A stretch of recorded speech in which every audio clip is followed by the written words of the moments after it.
BSG have just dropped the Battle Pass for Arena, and it touches a wild amount of things in Tarkov, including 2 new ammos for bolt actions, more M61 access, you probably know how I feel about that one, weapon skins in the base game, and potentially getting the new Theta container without even owning Arena. So first and foremost, let's go and look at the changes that they've made to Ref with the Battle Pass updates. This is irrespective of the Battle Pass, and this is just as you go through Ref in the levels, which is also easier, which we'll find out in a moment. So the point here is that at various places along the path of progression through Ref, you actually get more stuff now. So there's a few extra pieces as we go. As we go up, the things obviously get better and better. And the main ones are at the level 2 Ref, you can now get a whole bunch of new different cases. So there's now things like the ballistic plate case, you've got the key case and that kind of stuff. So that will help on the progression through in the next wipe. There's a few things at Ref 3 as well, like the SE5 grip, as well as the Vortex Razor, one of these nice lovely scopes. But the main ones are on Ref level 4. This is where the good stuff is, as always. And this does take a bit of time to get. You've got things like body armor repair kits. You can go and look through the full list if you want to. But the two that I want to draw your attention to is firstly M61, because this is a particular bugbear of mine, as you're probably aware if you've watched any of my videos throughout this wipe. And this one, you can now, for 3 GP coins, you can buy a pack of 20 M61s. This is a lot, in my opinion, and you can buy 6 of them. So 6 times 20, you can get 120 M61s per reset, which is only 18 GP coins. I think this is kind of busted. M61 is pretty busted anyway, in my opinion, and the fact that you can now get even more of this off Ref, I think is kind of crazy. I don't mind the ones that are on here already. 762 BP isn't absolutely insane. It's pretty good, and it allows the 762 weapons to keep toe-to-toe with the other guns. And the other good one on here previously was SP6, which does turn those weapons into complete monsters, but you still have to deal with heat and stuff like that, so they're not necessarily like overpowered. They are really, really powerful, but they're not as crazy as M61 is. M61 is just a no-brainer in my opinion. The other one that is really good here is 762 by 54 BT. This makes Punisher a lot easier, so if you haven't done that, but you get to Ref 4 first, then you can go and do Punisher much more easily with this. I would actually argue in some ways that this is balanced, because this then allows you to run 762 by 54R a lot more conveniently, and those guns aren't actually that great. You've always got some problem, either ergonomics or recoil, or just something to do with the weapon is bad in some way, and so these weapons are compromised, whereas the M61 weapons are not. Alright, given we're talking about ammo, we're going to jump over into Arena, and we're now going to look at the 2 new ammos, and this is interesting even if you don't play Arena, because these ammos might be coming to the base game. So what we're going to do is going to look at the presets, we're going to go to Marksman, we're going to edit any of the presets that we've got, we're going to drag in the 2 weapons that this applies to. So if you go to bolt action weapons, we could drag over anything that uses 762 by 54R and anything that uses 762 by 51 NATO, such as the DVL. And if we go into ammunition, we can see there's actually 2 new pieces of ammo available to us. This one here, tungsten carbide AP. This one is for 762 by 54R. And this is 90 damage and 60 pen. This is extremely high. The other one that we have is this one here, a Ball 11 LR. So this one is called Ball 11 Long Range. This one is for 762 by 51. This has 94 damage, so slightly higher than the tungsten one, and it has a quite a bit lower pen of 51. Now, the interesting thing about these two is that BSG have basically said they've added these 2 new things. They're only available on the Marksman class and only available in bolt-action rifles. So they've finally dealt with the problem of the fact that these weapons share the bullets within their caliber. So usually what you have is the DMRs and the assault rifles within something like 762 by 51 are extremely powerful, and the bolt actions are just about okay, or the bolt actions are really underpowered and the DMRs are just about okay. So it's very difficult to get that balance right, because they all share the same ammunition. This is the first attempt that BSG have made to try to segregate out the ammunition for the bolt action rifles to allow them to perform a little bit better than their DMR peers, which I think is probably a good idea, especially in Arena. And they've said here that this is only available in the Marksman class. It features increased damage, and the idea is that it can kill an enemy with the class 4 armor in a single thorax shot. So it's intended to give bolt action rifles in Arena a second breath, but it does say after analyzing the gameplay and feedback, these cartridges will be added to Escape from Tarkov. So we're gonna have to see how it goes. Now, exactly what they said here works for 762 by 51 with 51 penetration and 94 damage. This should kill somebody wearing class 4 armor, even if they've got a class 3 protective layer underneath, but it won't do so for class 5. The only question that I have here is that with the tungsten carbide AP, because this has got 60 pen, especially at close range, this will go straight through a class 5 armor and won't really lose any penetration, which means it'll then go straight through the soft armor underneath as well, which is very interesting, and it means that it may well, at close range, kill players wearing fully stacked class 5 too. So I don't know whether this was their intention. One of the reasons why this might not do this is because after you've got a little bit of distance, the damage in the pen will drop a little bit, and if the pen goes down from 60 to 58 or 57 or something like that, then even though it'll go through the class 5 armor a lot of the time, it'll still catch some of the damage, which has already been reduced by distance, and then it means that it will go below the 85 threshold, so it probably won't kill players with class 5 armor on after 50 meters, something like that, but it might well do at close range. So I've not done any testing with these yet because they're not in the base game, they're only in arena, but we'll have to see. Keep an eye out for this one as it comes to the base game. So I'm not going to save any changes here.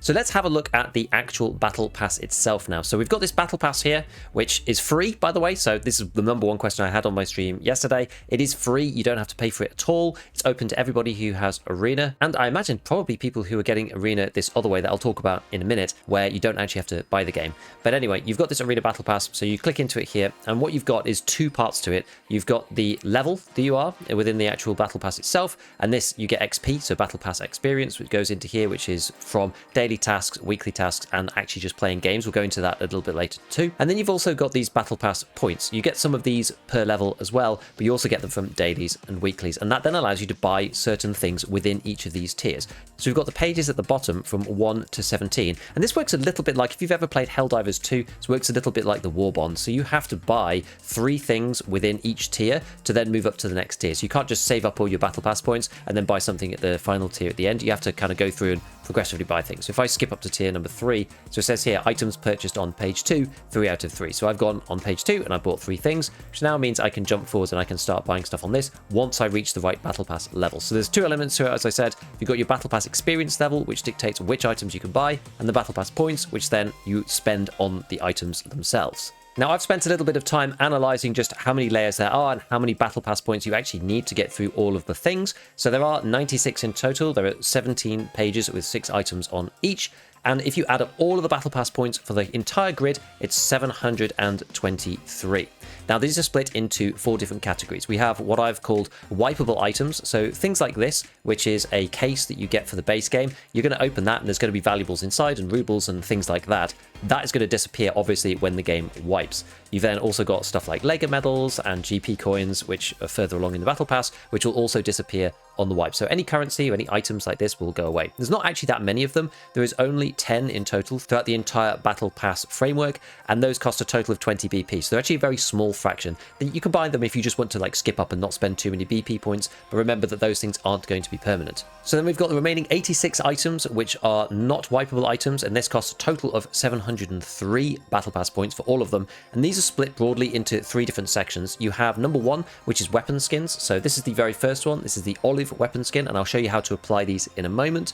You then have clothing like this one. You can tell whether it's a piece of clothing because it's got a bear and USEC logo, either the bear or the USEC logo or both up in the top corner. So if we scroll through, we'll be able to see another one, I'm sure, very soon that has either or. So that's got just USEC and this has just bear. So you unlock these just for one faction. Some of them are both, some of them are one each. And then the final one, we have ref items. So things like this strange green mask, if you go and have a look at them at the little magnifying glass, it says here it will be available for purchase with ref in Escape from Tarkov. So once you've bought this here, this will then synchronize with your account. When you go back into the base game, you can then buy them from ref. I think that this system is a little bit clumsy because lots of them are to do with the CQCM mask, for example. This thing is only class 3, but you can buy it from ref in the base game with this on it. But there's quite a few of them with different skins on, like this one, for example. As you go through, there's about 5 or 6 for the CQCM. There's another one here.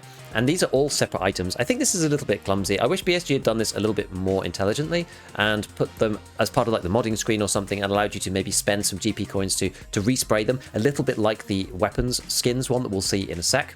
But unfortunately, this is the way it is, and it means that the ref page is a little bit cluttered. But anyway, the ones that I think that you should focus on are probably the weapon skins, because we have been told by BSG as well that these are coming to the base game. They aren't there yet, so the linkage isn't there for us to be able to spray our stuff in the base game at the moment, but we can do it in arena. And as I said, I'll show you that in just one sec. And the clothing as well, this doesn't come up in the Ragman store, but this comes up on your actual player character when you're equipping your items. You can go and change the pieces of clothing down there because it's not purchasable from Ragman, it's from the battle pass. So it just comes up on your character, not in the Ragman store when you're looking through things that you can buy in the base game, so just bear that in mind. But I think that those two are the most important, the weapon skins and the things for your player, because these are going to be permanent. You don't have to buy them from ref or anything like that with like these ones, and a lot of them are way too many GP coins. They're too expensive for what they are, and these are, you're just going to be able to apply them to your weapons and to your character as you see fit, and they'll stay on your account forever, which is awesome. So let's go and look at how you actually apply some of these weapon camos to your gun. Right, so what we're going to do is we're going to go into presets and go into the M4 just to showcase it because it looks quite nice. Right click and do modding like you usually would in Arena, and you've got this second little menu up here, paint. So this is the usual weapons modification section, and if you click on paint, this changes the interface a little bit. Now what these things are here, you are only allowed to have 3 camos maximum on any individual weapon. You can also put camos onto magazines, and those don't count in terms of the maximum. So you can pick different parts that you want to apply camos to, or you could just apply it to the whole gun, which is probably what I'll do to start with, but you can fiddle around with this yourself once you've had a look at it. I've unlocked 2, olive drab, which in my opinion looks really bad. And then we've also got this one, M90 Desert, which I think looks really nice. So this one's pretty cool. And you can go and preview the ones that you don't have down here. There's quite a lot of them. As we said, there's quite a few that you can unlock. And some of them range from, you know, more realistic and more gritty over to some that are a little more fancy, you know, the old Modern Warfare 1 style Tiger Stripe type stuff. And this sort of Twitch skin over here, which I'm quite surprised actually BSG put these things in. There's some that are sort of borderline on the cartoony, which is, it's fine. I think it's okay. I wouldn't want them to be any more crazy than this, but yeah, go through and have a look at the different ones that you like. You can unlock these in the base game. So you can just apply them wholesale like this, or you could just go and apply olive drab to, you know, individual particular parts. So you can just apply olive drab over here, or maybe on this section. So you can just do what you like with the weapon skins, as long as you're not picking more than 3. So this is hopefully going to come to the base game, and I really do hope that this also means that we can get rid of this whole, you know, FDE versus black parts. We don't need a part for every single color in the game. We can now just simplify it a little bit, and now we're just going to spray it the color that we want, which is cool. The only one that is probably super interesting is the white one, which might be cool next winter. So that might be one that you want to kind of progress towards and get, because this is probably going to give you a little bit of an advantage. The rest of them, it's more just personal preference and doesn't matter too much. Okay, so how do we actually progress in the Battle Pass then? So if we look at the way that BSG have written it on the patch notes, then you get 1,500 for doing a daily task, 5,000 for doing a weekly task, and then you also get Battle Pass experience points. This is not BP, the actual points that you spend on, this is just the experience. You also get that for playing the base game as well. Remember, you do get Battle Pass points for leveling up. So getting XP is kind of a way to get some more Battle Pass points, but a lot of them are going to come from doing the weeklies. So as usual, we've got our 4 game modes. We've got Teamfight, Blast Gang, Checkpoint, and Last Hero. Victory in these is, you know, 300, 350, 200, and 200. Checkpoint and Last Hero typically take a lot less time than Teamfight and Blast Gang, so it sort of makes sense. And also Checkpoint is 50-50 to win, whereas Last Hero, getting first place, you have to beat out, you know, at least 6 other people. So it looks relatively balanced. If you're quite good at Last Hero, it does seem like you're probably going to be able to make the most from that game mode, because if you get first, second, or third each time, you're going to average 180 points, plus you get 5 points for every kill. And if you get 40 kills, for example, then that's going to give you another 200. So you could quite easily get 380 points per game in Last Hero, which is decent because it looks like each level of the Battle Pass requires 1,000 XP to go up. So it's going to take you about 3 games each time if you're decent at Last Hero to get 1 level of the Battle Pass. Outside of this, obviously, you just want to complete your dailies and your weeklies, because these give a ton of points over and above what you do normally, and that's how we're going to get through it.